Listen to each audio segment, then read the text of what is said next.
This is the water where they took our ancestors. It's really sad. I'm literally having goosebumps.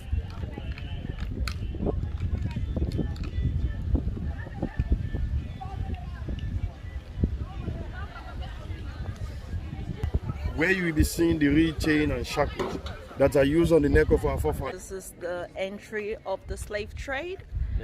It's very sunny though. We're just walking into the compound now, and you guys can see all the kids. They also came for excursion, so yay. I'm standing at the historical place. This is where place, and this is what the Caucasian people did to our ancestors. The whole entry, actually, these walls, it's really sad and it's upsetting as well. So I hope you guys will appreciate it. Let's go inside. So this is the Movie slave relics. yes. So, welcome to Badagry once again, the historical and ancient town in the whole Nigeria.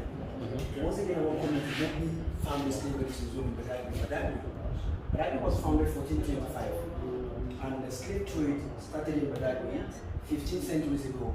So the trade lasted for good 400 years before it was abolished. Wow. So on my right side here we have the grave of the chief controlled Badagry during the days of slave trade. His late chief Sundu Mobi died October 16, 1893. So during his own time, slavery stopped in Badagry 1886 after the trade lasted 400 years. But Chief Sundu Mobi's father eventually participated in the days of slave trade. He's one nicknamed Mobi by white men because kola nut was called Obi in Yoruba. And the majority of Badagry indigenous here, we are all migrated from Dahomey, now Benin Republic. So whenever the white people came to buy slave, his own father always offered them with the kola that Hantonshi Yovo Miyi Aviro means my white friends take kola nut and eat. But his father's name is very difficult for white people to pronounce, as they call him Mobi. So that's where the name Mobi derived from. So when his father died, the 1 million years survived his father. He took over after the death of his father while the missionary came in. He had to work with the missionaries, and slavery stopped through in 1886. And this is the chief traditional staff of office during his lifetime. Whenever the chief want to go out, one of his daughters will hold this, she will be at the front. That is our own tradition, taking it. Whenever hear the noise, whenever the chief is going out, if it is man, she leave this on the way. Man will prostrate, woman will kneel down. That's showing sign of respect to the chief there. Now on the next side here we have the original shackles used on slaves during the days of slave trade. And these chains was brought in by the white men to here around 15 centuries ago. And all this environment used as a slave corridor. Slave was brought from outside Badagry, from interland, like Oyo, Oshogbo, Abeokuta, Ibadan, Ondo, different places like that. During the days of slave trade, we have two coasts. We have slave market in Calabar. The name of the market called Enyong Slave Market, established 1810. In each market day in Calabar, 100 slaves were being sold in a day. Wow. Now here in Badagry, we have dedicated slave market, established 1502. In each market day here in Badagry, 300 slaves were being sold in a day. So 17,000 slaves sold annually here in Badagry. So any slave annual to the white men, they have these chains around the neck. It's MK Abiola, he was here around 1991. That is during the reparation campaign. That time he's fighting for reparation that wants white people to compensate against we black and say sorry for slavery. But unfortunately, he died during the process. So any slave annual to the white men, they have this around the neck like this. Wow. They lock it to padlock. Another person will have this one. Another person will be on the road. It will be around the neck like this for good 18 hours every day. Wow. They usually remaining 6 hours to relax. Okay, come on, feel it, so you know. Yes. Guys, this is heavy. My neck. I have a neck problem even. Guys, did you guys see this? It's really heavy, so it's sad how our people went through this, and I'm really having I feel like crying. My neck.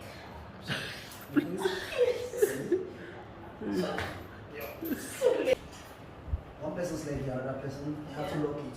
And two of them continue walking, going at the same time and moving. Wow.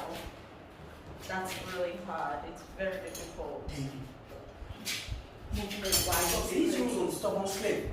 Who refuses to walk on farm? They have to force his hands by force up to his wrist. They remove this knot, hang the person up on a very tall tree with the hands. Why is two legs with trembling? Punishment for a stubborn slave. This use of babies to guide their children not to stop their parents while working on sugarcane plantation. You have to join 2 or 3 kids together like this. You're not going to handle why their parents busy working on the farm. This use of mouth to prevent those slaves not to eat or to communicate with one another while working on sugarcane plantation. This is very, very horrible. So why this was used for 3 purposes. The first purpose is to put these objects into a fire when it is very red hot. They used to make an hole to be both up and down. And now fix this. They draw the lips out very well. The lock is bottle like this and like that. It will guide them not to eat or to talk to the one another while working on sugarcane plantation. The second purpose of using these objects, slave. Slave has name. But those white people, they were so callous, they don't allow them to bear their name. They bear the master's name. They have to put this object into a fire when it is very red hot. They used to write the name of the masters and the master's nationality at the back of their slave. So when they go back to them too, they can be able to identify them. So we nowadays guys now adopt it as tattoo. The third purpose of using this, any slave trying to run away or any slave rebel against white rule against the law, they use this part to punch his foot. As in his foot will be on top of the falling tree in front of this. And then lay it down. If you watch a movie called The Roots, that's King Kunte movie, you know what I'm talking about. This is called a cannon gun. Shot 3 times in a day, 3 days of slave trade, stand as time. Then when they shot this cannon, gunpowder goes through here. They light this small hole on fire and the cannon will explode. The first shot of this cannon, hearing in the morning, here in Badagry will signify, and we're taking the slave down to the farm to walk, which is across all this water.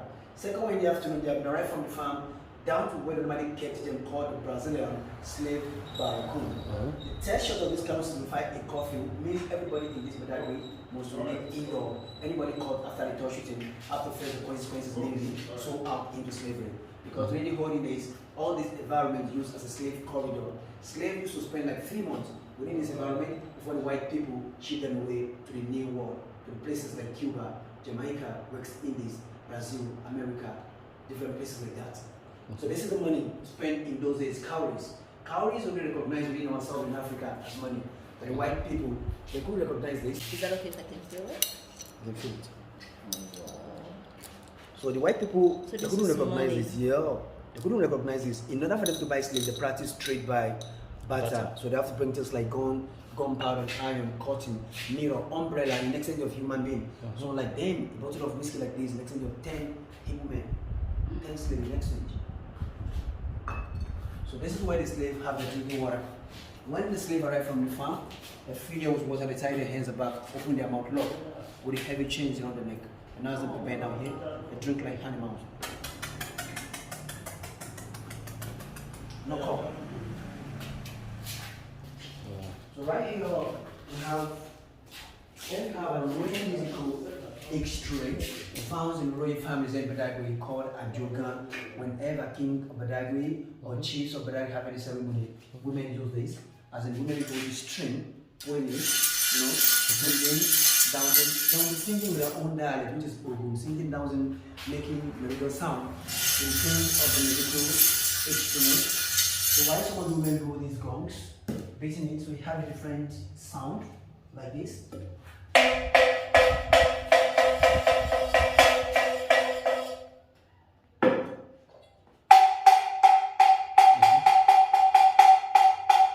Have a different sound. We have 2 categories of slave. We have the free slave and we have the domestic slave.